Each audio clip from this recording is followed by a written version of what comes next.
بسم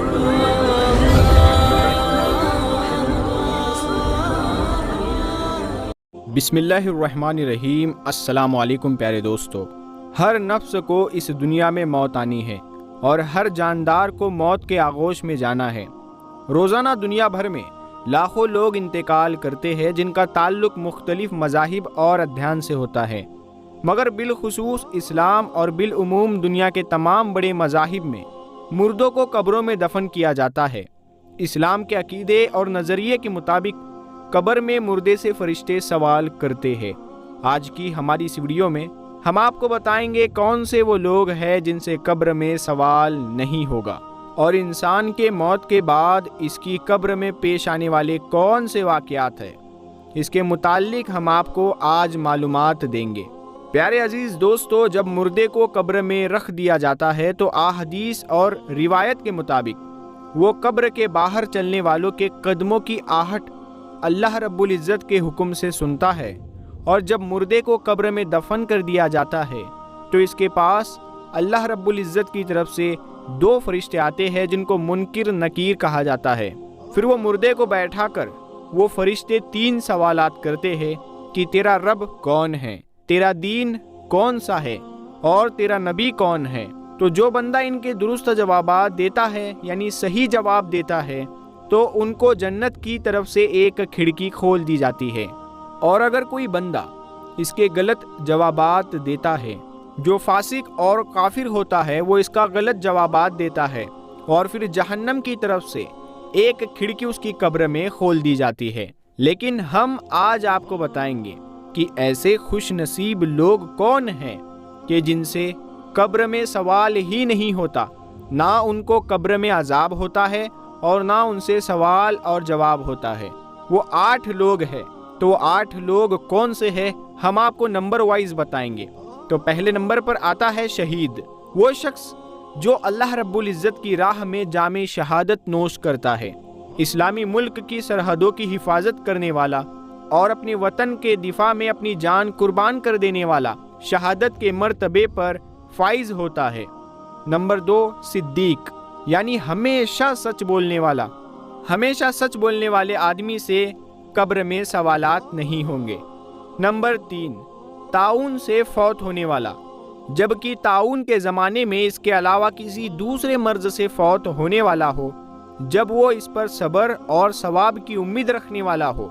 یعنی طاعون سے فوت ہونے والا اور طاعون کے زمانے میں اس طاعون کی بیماری پر فوت ہونے پر صبر اور ثواب کی امید رکھنے والا اگر کسی دوسرے مرض سے بھی وفات پا جائے تو اس سے قبر میں سوال نہیں ہوگا۔ نمبر 4 وہ بچے جو کم عمر میں انتقال کر جائے تو ان سے بھی قبر میں سوال جواب نہیں ہوگا۔ نمبر 5 جمعہ کے دن یا رات میں مرنے والا شخص، اس سے بھی قبر میں سوالات نہیں ہوں گے۔ نمبر 6 روایات کے مطابق ہر رات سورہ ملک پڑھنے والا، اور بعض علماء کے نزدیک سورہ ملک کے ساتھ ساتھ سورہ سجدہ کو بھی شامل کیا ہے کہ جو شخص ہر رات سورہ ملک اور سورہ سجدہ کو پڑھے گا تو قبر میں اس سے سوال نہیں کیا جائے گا۔ نمبر 7 جو شخص کسی بیماری میں سورہ اخلاص یعنی قل هو اللہ احد کی سورت کا ورد رکھے گا، اس کو بار بار پڑھے گا، اور اسی مرض میں یہ بندہ اگر فوت ہو جائے تو اس سے بھی قبر میں سوال نہیں ہوگا۔ نمبر 8 انبیاء کرام سے، کیونکہ وہ گناہوں سے پاک ہوتے ہیں، وہ معصوم ہوتے ہیں، خطاؤں سے پاک ہوتے ہیں، اسی لیے انبیاء کرام سے بھی قبروں میں سوال نہیں ہوگا۔ پیارے عزیز دوستو، وہ حضرات جن سے سوال نہیں ہوگا اور وہ لوگ جن سے سوال ہوتا ہے لیکن وہ بالکل درست جوابات دیتے ہیں، ان کا حکم ایک ہی ہوگا، یعنی فرشتے اس کے لیے جنت کے دروازوں میں سے ایک دروازہ یا ایک کھڑکی کھول دیں گے، جس سے اس قبر میں جنت سے ٹھنڈی ٹھنڈی ہوا اور خوشبو اس کے پاس آتی رہے گی، اور اس کی قبر کو کشادہ اور نورانی کر دیا جائے گا۔ اور احادیث کے مطابق، ایک حدیث کے مطابق 70 گز لمبا اور 70 گز چوڑا اس کے قبر کو بنا دیا جائے گا، اور ایک دوسری روایت کے مطابق جہاں تک انسان کی نظر پہنچتی ہو اتنی اس کی قبر کو اور اس کی لمبائی اور چوڑائی کو وسیع کر دیا جائے گا، اور اگر بندہ منافق یا کافر ہوتا ہے تو وہ سوالوں کے جواب میں کہتا ہے میں نہیں جانتا، ہائے افسوس میں نہیں جانتا، تو فرشتے اس کو لوہے کے گرج یعنی ہتھوڑے سے ایسے مارتے ہیں کہ جن و انس کے علاوہ تمام مخلوق اس کی چیخیں سنتی ہے، اور قبر اس پر اس قدر تنگ ہو جاتی ہے کہ اس کی پسلیاں ادھر کی ادھر اور ادھر کی ادھر نکل جاتی ہے۔ پھر دوزخ کی کھڑکی اس کی قبر میں کھول دی جاتی ہے اور وہ شخص عذاب میں مبتلا رہتا ہے، اور اگر یہ شخص مومن ہو تو عذاب پورا ہونے پر اس کی رہائی بھی ہو جاتی ہے، اور کبھی اللہ تبارک و تعالیٰ کے فضل و کرم سے اور کبھی دنیا کے لوگوں کی دعا اور صدقہ اور خیرات کی وغیرہ کی ایصال ثواب سے بھی رہائی حاصل ہوتی ہے۔ پیارے دوستو، روایت میں یہ بھی ہے کہ ہر صبح اور شام ہر مرد کو اور عورت کو، ہر مردے کو اس کا ٹھکانہ دکھا دیا جاتا ہے۔ جنتی کو جنت دکھا کر خوشخبری دی جاتی ہے اور دوزخی کو دوزخ دکھا کر اس کی حسرت کو بڑھاتے ہیں۔ پیارے دوستو، حضرت انس رضی اللہ تعالیٰ عنہ سے روایت ہے کہ رسول اللہ صلی اللہ تعالیٰ علیہ وسلم نے ارشاد فرمایا،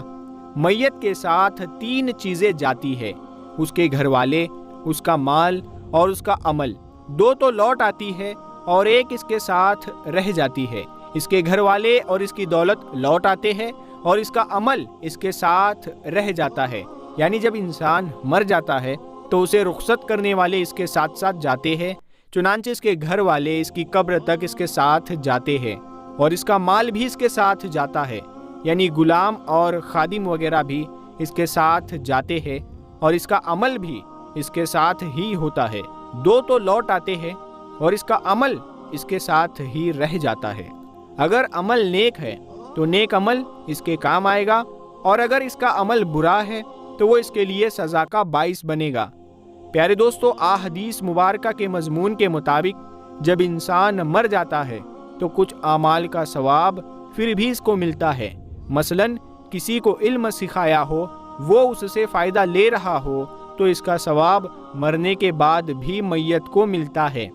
پانی کا کنواں بنایا ہو، لوگوں کے لیے مسافر خانے یا راستے بنائے ہو اور اس پر لوگ آتے جاتے ہو تو اس کا ثواب بھی اس کو ملے گا۔ کہیں پر درخت لگایا ہو اور لوگ اس کے سائے میں بیٹھے یا اس کے پھل وغیرہ سے فائدہ اٹھائے تو اس کا فائدہ بھی میت کو پہنچتا ہے۔ مسجد بنوائی ہو یا قرآن مجید کسی کو پڑھایا ہو یا دیا ہو، یا اپنے پیچھے نیک اولاد چھوڑی ہو، تو ان سب کا ایصال ثواب اور نیک اعمال سے میت کو فائدہ ہوتا ہے۔ اللہ تبارک و تعالی ہمیں نیک اور صالح بنائے اور ہماری اولادوں کو نیک بنائے، تاکہ اپنے والدین اور بڑوں کے لیے دعائیں مغفرت کرتی رہے، اور ہمیں بھی توفیق دے کہ ہم اپنے بڑوں کے لیے دعائیں مغفرت کرتے رہے۔ اللہ تبارک و تعالی ہمیں اور آپ سب کو جنت الفردوس میں اعلیٰ سے اعلیٰ مقام عطا فرمائے، آمین یا رب العالمین۔ پیارے دوستو، کمنٹ باکس میں آمین ضرور لکھے، کیا پتہ کس کا لکھا آمین کب قبول ہو جائے۔ دوستو، اگر آپ کو ویڈیو پسند آئی ہے تو اسے لائک ضرور کریں، اور ساتھ ہی ساتھ نور حدیث یوٹیوب چینل کو سبسکرائب کر کے بیل آئیکن ضرور دبا دیں۔ انشاءاللہ ہم پھر ملیں گے ایک نئی ویڈیو کے ساتھ کل رات 8 بجے۔ تب تک کے لیے ہمیں اجازت دیجیے۔ السلام علیکم۔